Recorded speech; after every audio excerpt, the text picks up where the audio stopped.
Hello everyone. Today I shall read Chapter 8, The Battle in Mumbai, Part 2. 5/4/2011. We consulted Dr. Manish Agarwal at PD Hinduja Hospital for the local therapy, that is surgery of his diseased right femur, and he advised to continue up to week 10 chemotherapy. Thus the battle with the toxic medication continued till 13/5/2011. Before and after every dose, a blood test would be done and the subsequent chemo medicines were injected via the pick in the right brachial vein in front of the elbow. It was kept in situ till the postoperative period and I did its regular dressing. The last 5 cycles included injection adriamycin and cyclophosphamide in addition to vincristine. Every cycle was followed by 2 to 3 shots of graphil injection. The monotony and hardship with each needle prick and the potent drugs that the little warrior had to tolerate made us frustrated and hopeless. At times we consoled each other and continued to be patient and endured the pain along with him. We knew the outcome of the surgery and the prognosis of the ill-fated disease, but with positivity and hope we had to abide by with all that was advised. The war continued and our strong boy faced it boldly, without a frown, without a grumble. The pig site would be painful at times, but with regular dressing it was not infected. Before the surgery, a 15 days period was chemo-free. The gap helped Ruplu to recover from the ill effects of medication and he was given the best nutrition. Once Bhaskar and I took Ruplu to a Sri Ganesha temple to seek blessings of the Lord. Pooh longed to wear a steel bangle from the Lord's house as a token of his blessings. But as he was selecting a bangle, he had a faint attack. Immediately we made him sit on a stool and he recovered. While his conditions were a constant reminder of the battle that he was fighting, they didn't stop him from venturing outdoors. He enjoyed the enchanting beauty of the Arabian Sea along the Marine Drive. There is a photograph in which Pooh is bald and frail with a faint smile, the white padded peak seen prominently as he stands with the support of the walker in between his similarly frail parents and the dazzling sea on the backdrop.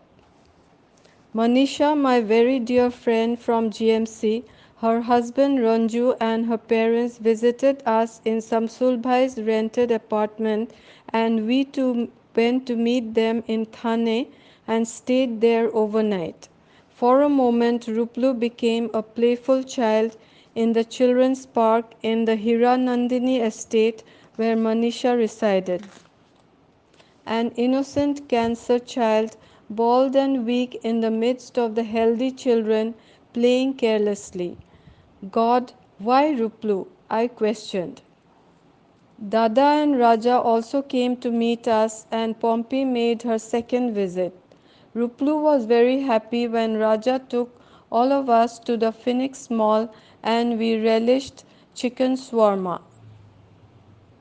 When Ruplu felt good, I would take him to Samsulbhai's neighbor on the same floor, a joint family with many daughters and quite a number of children. His amiable nature impressed the kids and ladies. Knowing about Ruplu's illness and treatment, the kid's grandmother gave me a tasbih and holy water. Tasbih is a string of 33, 66 or 99 prayer beads. Mine had 33 beads and I was taught to chant Ya Allah Ya Salamu repeatedly, keeping count with the beads. I did so during my free time and sprinkled the holy water on his right leg. Under normal circumstances, I would have ignored such things, but I took to the God's way to overcome the unnavigable path. Ruplu did not let go his passion even during the fight. His appetite increased and he longed to have chicken and also to cook it. I remember he stood on a pira, that is a low-lying stool, to reach out to the gas stove and make his favorites. 1805 2011. During those chemo-free days, he still had minor fights, the fights that gave the trauma of pre-surgery investigations. 26/5 2011. PD Hinduja Hospital has a very pleasant ambience as it is located on the shore of the Arabian Sea. We wanted a beach facing cabin, but none were vacant. So we got him admitted in a semi cabin in the pediatric unit. It had many child patients from the Middle East and African countries. On the day of admission, Ruplu and I loitered around the pediatric unit and observed the play area. There we met Nancy, a small African girl on crutches. She had total knee replacement due to bone cancer. Her innocence and positivity did not stop her from being amid the ill but playful children. Ruplu was not alone. He had many such friends fighting the brave battle. I remember the sight of how parents gathered in front of the PICU, the Pediatric Intensive Care Unit, with their holy books, chanting mantras and prayers, and some were hopelessly crying. 27/5 2011. Pre-anesthesia checkup (PAC) was done and all was set for a smooth anesthesia and surgery on 28/5 2011. 28/5 2011. We were panic stricken as the day for the extra major surgery arrived. Two-thirds of the long bone of his right leg would be excised and a mega prosthesis made of titanium alloy amounting to a lakh rupees would be inserted in its place. Titanium alloys garnered attention from the biomedical field due to their biocompatibility and corrosion resistance. The silent warrior never questioned about its consequences, rather he gained knowledge from Dr. Manish of the procedure that he would undergo.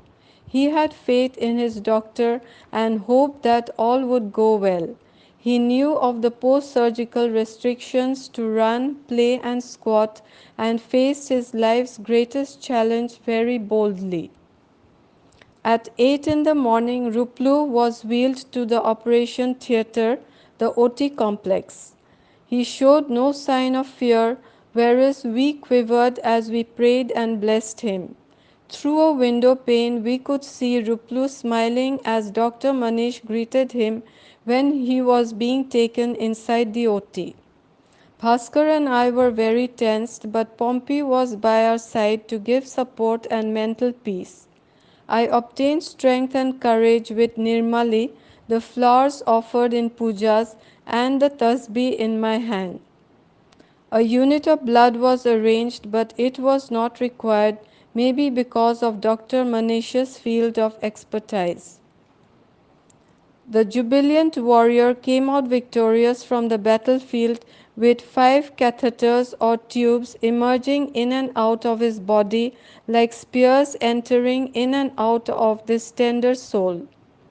Foley's catheter to drain his urine out, epidural catheter for postoperative analgesia, peripheral IV cannula, the PIC, and the surgical wound drain. Besides, he had the vital parameter monitoring tubes and a huge bandage on the surgical site. In the afternoon, he was in the recovery room. I was saddened to see the little warrior shivering and wanted to give a tight hug, but there were constraints and we had to leave soon.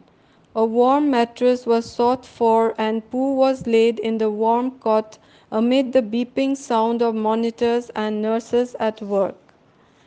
Dr. Manish informed us that the diseased part of the femur was completely necrosed, that is, it was dead, indicating the killing effect of chemotherapy.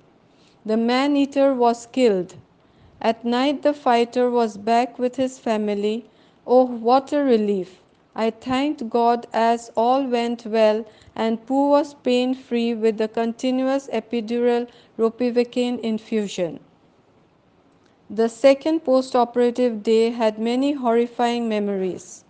Dr. Manish came in smiling and satisfied with his previous day's excellent work and said, "Hello, Ruplu, how are you doing?"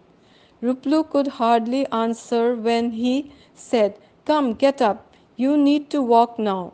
Without losing time, he made Ruplu stand, but the traumatized warrior cried due to fear and pain. Pain occurred on movement as the analgesic infusion was stopped, but Dr. Manish would not let him go. With every step, Ruplu howled and cried. My heart ached. I could not tolerate to see him in pain and rushed out of the cabin and wept.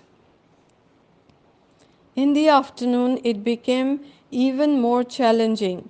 Dr. Manish wanted to assess who could walk more, Ruplu or Nancy, the small African girl. It was his way to encourage and motivate both of them to walk. Indeed, the strong willed warrior did it. He walked with the pain. It was the strict early mobilization protocol that gave a very good outcome. Pooh had no joint stiffness and could walk normally.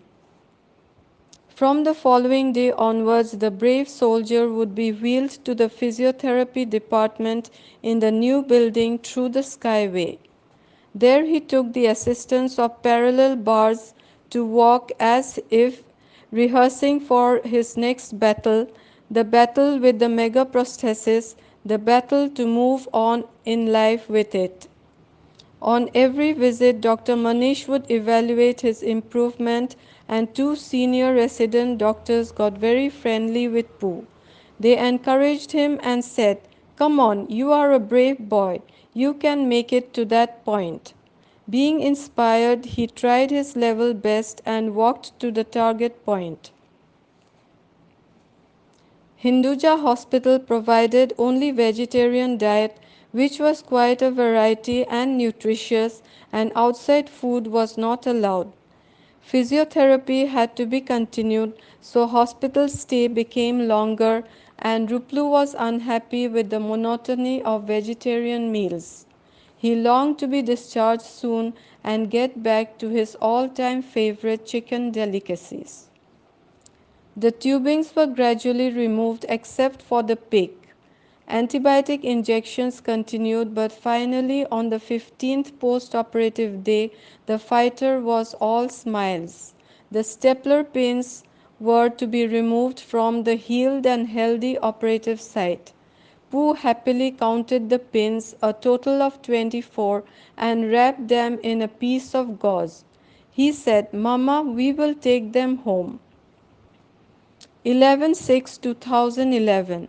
A successful battle thus ended at Hinduja Hospital, and the victorious little soldier had to report to the king, Dr. Tapan Saikya, the events of the battle.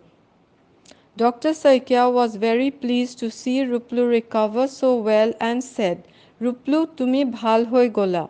Ruplu, you are all right." We breathed a great sigh of relief. His encouraging words brought a lot of confidence and kept us going. He advised that chemotherapy could be continued in Assam and gave us the protocol for next 6 months and to report thereafter. 14/6/2011. We made quick plans for a very comfortable return journey for the valiant warrior and chose the first row seats of the executive class Kingfisher Airlines. It provided enough long leg space and reclining seats for him to stretch and relax. Pooh and I were quite excited about the in-flight entertainment system on every seat. We could see the movies of our choice on the touch screen monitor and red headphones enthralled us with the audio. 15/6/2011. After the long and eventful battle in Mumbai, the soldier was tired and feverish in Guwahati. The first thing that struck our minds was the pick. It had to be removed immediately, as it could be the cause of fever. Dr. Pranjal Dekau was thus contacted and he got it removed in Hyatt Hospital. Pooh had no rest. Hospital visits became an everyday affair for him. 16/6/2011 we returned to Hojai. The hospital staffs were very happy that the hero was back and he did get his rightful hero's welcome, and Dr. Abhishek Singh kept the cabin set. 17/6/2011. There was no time to lose but to restart the chemotherapy. The fighter began the fight. Needle pricks, cannula, drugs, fluid, side effects, growth factor, etc. were included in the tight schedule of the war. However, a second hairfall and all hardships did not prevent Ruplu to get back to his playful life with the kids. He used a cap and moved about without any inhibition, without any leg stiffness. He was even determined to join school. 1/8/2011.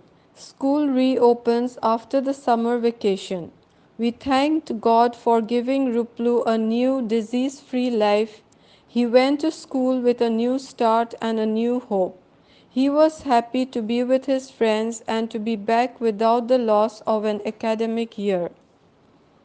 The fighter was given a warm welcome at school, and in the morning assembly everyone prayed to thank God for Rishabh's recovery from the dreaded disease. After his first day at school, he returned home and said that a friend of his asked him if he had suffered from bone cancer.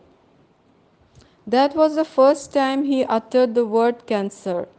I got jitters listening to him, and in a heavy voice I asked him, "What was your reply?" He said he kept mum, he had no words.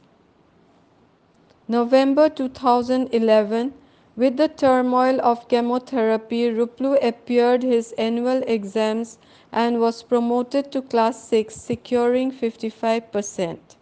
So that is the end of the chapter 8 part 2, and meet you again with the next chapter, his travelogue. Till then, stay safe. Bye bye.